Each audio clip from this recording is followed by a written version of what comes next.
Sementara itu, saudara warga Kampung Penaga Cat Ujung, Kecamatan Merebu, Kabupaten Aceh Barat, memblokade jalan akses angkutan batu bara milik PT Mifa Bersaudara dalam aksi protes warga menuntut ganti rugi dampak pencemaran debu yang telah berlangsung selama 12 tahun ini.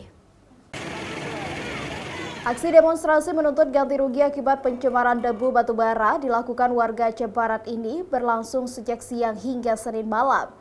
Dalam aksinya, warga memblokade akses jalan utama yang dilintasi armada angkutan batubara dengan mendirikan tenda, sehingga armada bongkar muat batubara PT Mifa Bersaudara terhenti. Dalam aksinya, warga menuntut perusahaan batubara memberikan kompensasi kepada mereka yang terdampak pencemaran debu untuk diberikan kompensasi sebesar Rp1 juta per bulan per keluarga yang selama 12 tahun ini menghirup debu batubara yang berada di pemukiman mereka. Nggak ada tuntut yang lain, cuman kami nuntutnya kompensasi uang debu. Yang selebihnya kami nggak nuntut, kami nggak peduli dengan orang kerja, kami cuma itu. Karena kami mikirnya anak kami sakit, batuk, demam, sebentar lingkungan kami sangat tercemar.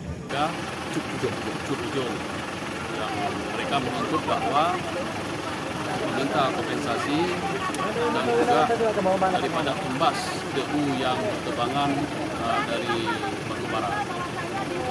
Dan mereka melakukan aksi di kantor pelabuhan Mifa dan berujung sampai dengan tempat holdingnya batubara.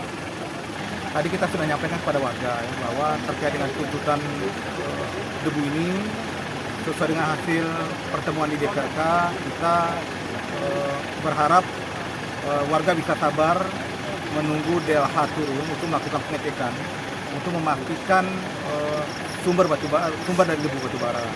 Hingga Senin malam, warga yang melakukan aksi masih bertahan di lokasi aksi karena pihak perusahaan belum mengakomodir ganti rugi sesuai dengan tuntutan warga desa Penaga Cut yang sudah 12 tahun tercemar debu dari aktivitas bongkar muat batubara. Raja Umar, Arif Fahmi, Kompas TV, Aceh Barat.